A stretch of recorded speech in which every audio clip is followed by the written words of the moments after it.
So yeah, let me also join the others in thanking Gediminas for putting together this very exciting colleague, which I'm enjoying a lot. And today I want to talk about our experiments at the University of Hamburg on ultracold atoms in optical lattices, which we use as quantum simulator. And we have in the last years developed a few techniques that I want to present you that allows to get new access to the systems, which is a meta wave microscopy and tunable lattices with a new technique. So this is the outline. I will first present this new microscope techniques that allows us to take images like these with very high effective resolution. Then I will show one physical phenomenon that occurs in the regime that becomes now available. This is this density wave here. And finally, I'd introduce this multi-frequency lattice scheme for the tunable lattice. So let's start with this microscope. Kind of quantum gas microscopes are established by now as a wonderful technique in ultracold atoms. The idea is to prepare a single plane of a lattice and combine it with a very high resolution objective, which allows to just barely resolve these lattices and also collect a lot of fluorescence to get signal from single atoms like this. And then, of course, you have wonderful direct access to the many-body state. So the scheme that we introduce here is a bit different. We call it quantum gas magnifier or meta wave microscope. We blow up the density, so we make a meta wave imaging to a magnified version of the density, and then image this. And now this can be imaged with moderate resolution. We're actually doing this on a machine that has moderate resolution, doesn't matter. So why is this interesting? So it avoids a few limitations that you usually have if you use these high resolution objectives, apart from the technical difficulty. But there are these fundamental problems of optical resolution. So we can now reach resolution that's much better than lattice spacing, which you already see in these images. We can also avoid this fundamental limit of depth of focus, which limits these kind of experiments to a single 2D system. We can now image extended systems, such as a 3D BEC that we load in such a lattice, and also of optical density or large occupation numbers, so we can have hundreds of atoms in such a tube without problems during the imaging. And this allows to access new regimes, as I will show in this talk. So how does this meta wave protocol work? It's basically Fourier optics. We make a transformation from position to momentum space and back to position with two standard techniques. One is a quarter period evolution in a harmonic trap, and the other is just a free expansion, so what is often called time of flight in our community. And that maps the original distribution to a magnified version of it with a magnification given by the trap frequency of this trap, which we need to make quite tight, and the time of flight duration. And this is all standard, so this kind of quarter period evolution has been used before for imaging momentum space, but we combine it here in this new way to obtain these kind of images. And of course, the magnification is now tunable, so by just changing the strength of this trap, we get larger and larger magnifications. Yeah? And in principle, one could push this as far as one wants. These are just two example images to show the beauty of this. So the resolution is much better than lattice spacing, and this allows to also resolve, for example, honeycomb lattices and to resolve this 400 nanometer spacing between the A and B lattice sides of the lattice. This is basically the first real space image of a honeycomb lattice with ultracold atoms. Okay, so this is one slide to capture this resolution. Again, we do some quench of the potential to induce oscillations. So these are images. We start with all atoms on the left sides, and then they tunnel also to the B sides, as you see here. So if you just look at one such dimer, you see the dynamics here, which involves both this tunneling and also a wiggling on the lattice side. And it fits well with the simulation if we apply a filter here of 80 nanometers. So that's an estimate of the resolution that we have in this measurement. So very similar experiments have been done previously in the groups of Trey Porto and Cheng Chin, who is in the audience. And that was done with super resolution microscopy, which is a different technique with different limitations. So why is this so exciting to go to this much better resolution than just the lattice heights? Well, it gives access to also study, say, orbital physics. If you go to p bands and directly image the p orbital, you can resolve that without relying on band mapping. And it would allow to resolve sub-wavelength lattices, which have the advantage of this faster timescales, and there are nice schemes for that proposed here in Vilnius that could be studied with this technique. We also did addressing. We don't have optical resolution for that, but we use this magnetic resonance techniques that are also established in the community by now. So you use a magnetic field gradient to be resonant only on a certain site, and then can selectively flip atoms there, and then you get basically images like this. Okay, let's do a bit of physics. Start with an easy thing: Bose-Einstein condensate phase transition, as we heard yesterday. So we do this in a lattice. So this is a system that is a kind of a triangular lattice of tubes. So there is a weak confinement transverse to the plane. And in thermometry in lattices is actually not so easy, because the standard method of time of flight in looking at momentum distribution doesn't work well if you have the Bragg peaks. So doing it in situ is a good idea, and now we have this high resolution to do that with high precision. So we take images like these, evaluate by summing up on the Wigner side cells the atoms per tube, and then plot this atom number as a function of the radius. In this data here on blue, we then fit with a simple model, like a bimodal fit, including a BC fraction and a thermal fraction. The BC fraction is just a Thomas Fermi profile. The thermal fraction is a Bose function, and we also include the repulsive interaction from the BC onto the thermal part. That's why this is so flat here. And then you see this fits very well, and from that we extract BC fraction, temperature, and atom number.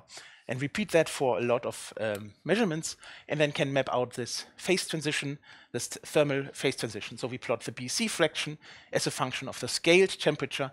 This is scaled to the atom number dependent critical temperature as we expected for our specific system with a specific geometry.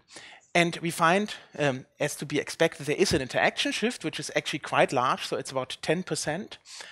And then we have a kind of a modified power law in this case due to this geometry.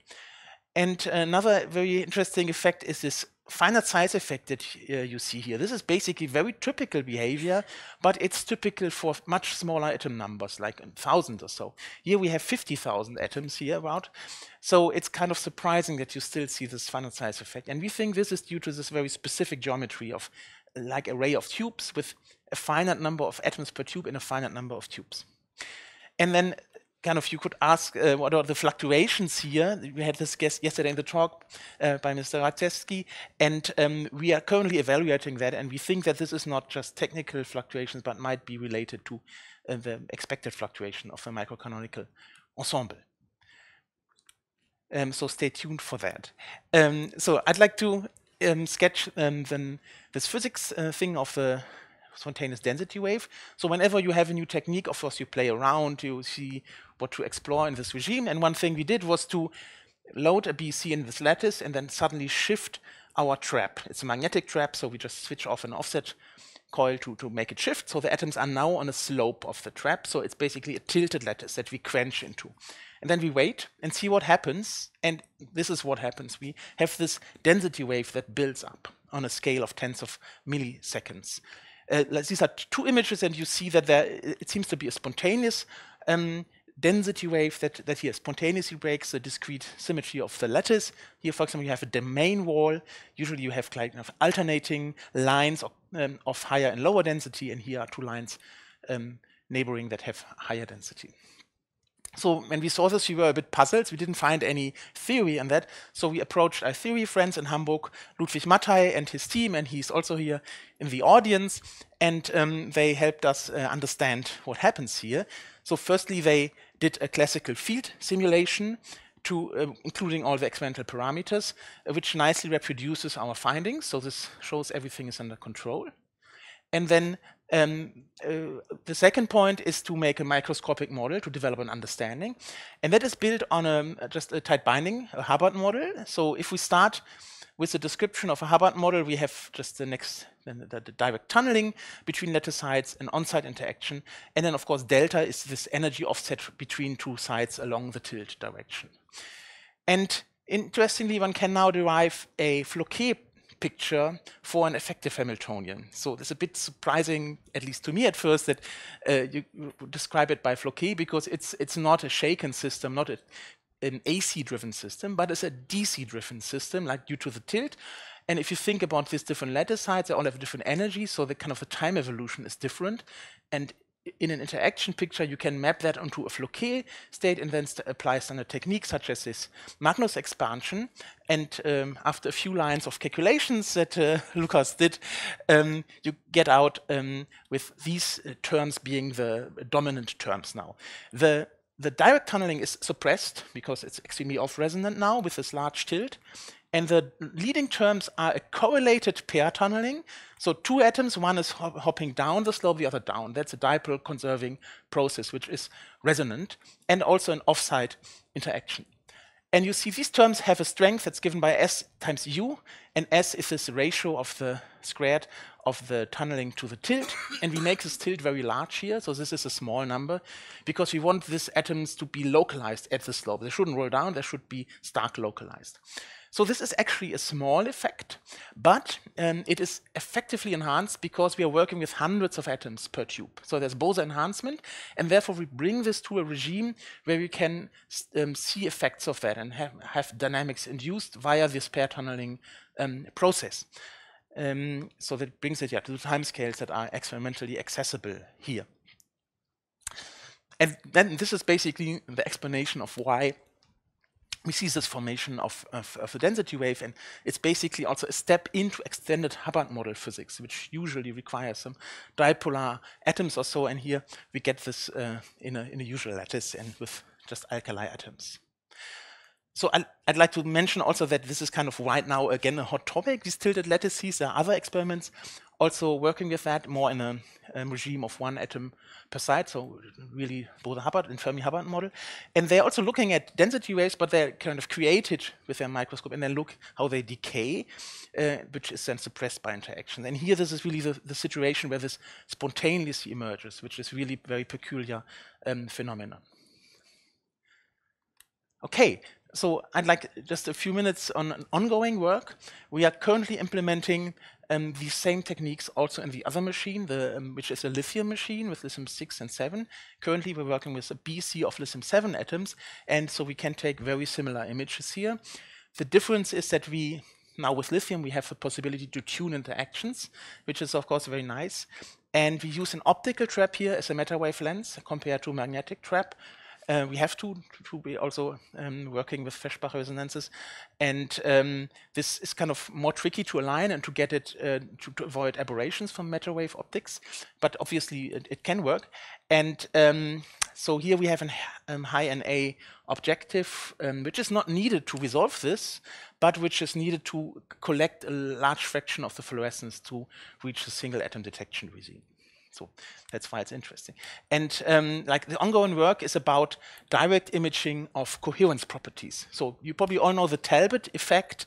Kind of, if you start from a lattice and just say shine a laser beam on a grating, or take a BC in a lattice and switch it off, the meta wave field will evolve and re-interfere to kind of reproduce the lattices after certain times, the Talbot times. And for a meta wave, that's given by this expression, so it's about 13 microseconds in our case. And this can be related, then the strength of these revivals can be related to the coherence that you had in the original system, something that has been kind of already used in this experimental work from the Ott group. They kind of loaded back into the lattice and used then heating as a measure of the strength. Now with this magnifier, we can directly image these revivals and evaluate them locally with spatial resolution. And this is preliminary data, but it shows, for example, here the actual lattice, if we really have kind of focus our metawave optics.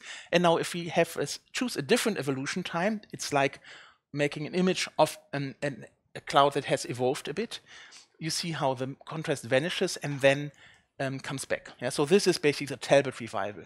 And if you plot this contrast as a function of evolution time, you see a lot of these revivals, which tells us that we have coherence over the entire system. And we are currently kind of extracting the coherence function for that, repeating it for different temperatures, and of course, in particular, looking at local evaluation to get like a really local real space access to coherence, which is basically the thing that is missing in the conventional microscopes. Okay, so if I have a few more minutes, I'd like to talk about this new optical lattice scheme. So just to set the stage, optical lattices are, of course, you can do all kinds of things, yeah, interfering laser beams in all kinds of configurations. And the nice thing is you can tune it. For example, if we talk about hexagonal lattices, so formed by these 3 interfering laser beams, if you put the polarization in plane, you get a honeycomb lattice. If you put it out of plane, you get a triangular lattice. So that's already a tunability. But you can also realize things in between by having like a synthesized polarization where you have a honeycomb lattice and then add a bit of triangular lattice to break inversion symmetry and make an AB offset, yeah, of different length. That's what we used in our previous work. The nice thing, this is extremely stable. You just use 2 wave plates to put the right polarization and work with it for years without ever recalibrating it. But of course, it's not tunable on a time scale relevant for cold atoms. If you want that, and many people want it, so these are a few people that realize this, you use a phase lock of 2 lattices, where then the relative phase of these 2 lattices dictates this geometry. So this is then rapidly changeable, but it's not intrinsically stable. So you're relying on phase locks, there is phase fluctuations and so on. So the scheme that we introduce here is basically combines the stability and the tunability, yeah, which is in particular nice for experimentalists. You have everything for free. Yeah. And let me mention that there are also other multi-frequency schemes that are kind of distinct from this, for example, by our conference chair Gediminas. But this has basically a different thing. Yeah. So what's the deal? If we have these 3 laser beams interfering, you can always view this as 3 1D lattices as sketched here. So the sum of these lattices, where the phases of these lattice beams, of these lattices, phi I, they are not the phases of the laser beams. It's the relative phase of the 2 laser beams that interfere. It also depends on the polarization. Okay. But this obviously describes whatever can be, however they interfere. And that means we have 3 degrees of freedoms, but 2 of them map on translation, and then there's 1 left. That maps obviously on some kind of the geometry of the system. And if you think it through, you have to take the sum of these, and that is kind of what maps onto geometry. And therefore, this parameter we call the geometry phase that describes where you are between a honeycomb and a triangular lattice. Okay, so that's what you want. How do you get that? Can you control this? Via this multi-frequency scheme. So I said these are we can decompose it as 3 1D lattices. Why not have each of them at a different frequency that they basically have pairwise interference of these beams where we can control the relative phases. And that's what we do here. So we have here the laser beams and we imprint sidebands on them with EOMs, shift the beams with AOMs. It's all derived from the same laser source, of course. In this way, where basically always 2 beams share 1 frequency. And we can control the relative phases of these frequencies just by controlling the phases on the EOMs, which is extremely stable. Yeah? And we work here in the megahertz regimes for that. Okay, and so that's the idea, and then we realize it. And these are images kind of in different geometries that we prepare. So starting from a honeycomb lattice to a boron nitride lattice for the larger occupation here than there, or a triangular lattice. So this is kind of the potentials that we calculated for it. And the way we define the geometry phase is 0 here in the honeycomb lattice. And then if we increase it, you go towards the triangular lattice. Okay, and now, of course, this opens a lot of possibilities to kind of quench the geometry, as we used this previously for block state tomography schemes. So we are working on using that. We can modulate and develop new Floquet schemes, or you can sweep it. And let me just show you one slide on that.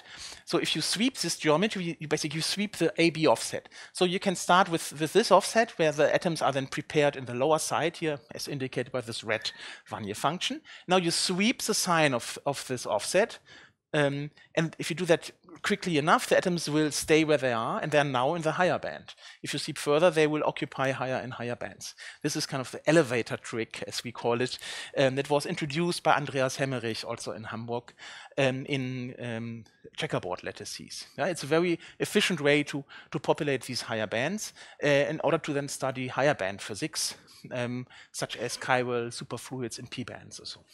And these are the experimental images now. So we do this and then check in which bands we are via just conventional band mapping techniques. That's a technique where you slowly ramp down the lattice such that you map the different bands onto the different Brouillard zones. So this is the second band and the higher and higher bands here.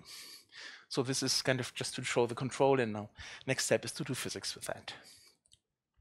Okay, and one last thing I want to mention, this scheme of the multi-frequency lattice is very general, so you can apply 3D lattices, any type of lattice, and one thing that we really are currently working to implement in our lab are 5-fold quasi-crystal lattices. So it's the same idea, you take these lattice beams and use different laser frequencies such that each pair of beams interference is controlled separately, and you have control over these 5 individual phases here, if you write it down like this. And now you have 5 phases in 2 dimensions. What does it mean? Actually, you have, of course, again, 2 translations of the lattice that it maps to, and then 2 more translations that are called the Fason degrees of freedom of a quasi-crystal lattice, because this lattice is basically a projection from a higher dimensional space. So actually, there are 4 translational degrees of freedom. And then there's one another degree of freedom, which is again a geometry degree of freedom that changes really qualitatively the potential. So these are 2 examples for 2 different phases, and you see the kind of the distribution of lattice sites is qualitatively different. It's a bit reminiscent of the difference between a honeycomb and triangular lattice. And so we want to implement that now in the lattice and see how what effect this parameter will then have on, in particular, the many-body phases such as Bose glasses or so on the quasi-crystal. And I guess we'll hear more about that tomorrow by Sanchez Palencia about quasi-crystals. Yeah, okay, so this is my summary, and this is my acknowledgements slide. So these are the experimental teams in Hamburg. So the lithium team, we have Mattis and Justus as PhD student, and on the rubidium team, you have Luca, Marcel, and Henrik. So I'd like to thank also my collaborators and the funding agencies, and like to mention that we have positions available. So if you want to join us as a, say, PhD or postdoc, please contact me. Yeah, so thank you for your attention. Thank you.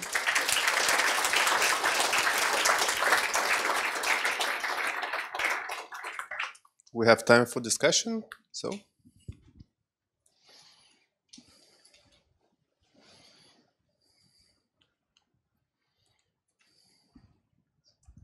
So Christoph, the fact that you get this density wave, so basically that you get strong enough nearest neighbor repulsion, is it somehow related to the fact that you have a triangular lattice or not? No, not. It's a generic. It would also occur in a 1D lattice or in a square lattice. So, like Luis Mate did calculations with a simulation also for these cases. Mm-hmm. Actually, we also shifted in the other direction, make the tilt not along a lattice vector, but perpendicular, no, other way around. And we also see these kind of density waves.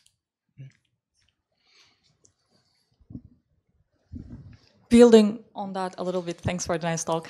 Can you control the periodicity of the density wave pattern, no, not really. It seems to be always like this. It seems like at longer times it gets a bit more tricky, because then the single particle tunneling also becomes relevant, which is suppressed, but like after hundreds of milliseconds it plays around, and it seems that the periodicity is changing a bit to a period 3 lattice density wave. Yeah. Okay, thanks. Hi, Christoph. This is very cool. Okay. Thanks. So, you think about you said the new experiment you want to use lithium 6 or lithium 7 even into a quantum magnifier lattice. Okay, and when you do the magnification, I think if you have the interaction between atoms in one side, that is going to likely change the way the image will look like. Yes. Okay. So this in that case, can you reliably associate the image you see to the wave function of the particle inside the individual site? Yeah, that's a very good question. So I didn't mention this much, but this whole matter wave protocol is basically a single particle picture. Yeah, so you have to make sure interactions are negligible there, and we all do this kind of time of flight from lattices where it's basically the same issue, and usually you find regimes where this is okay.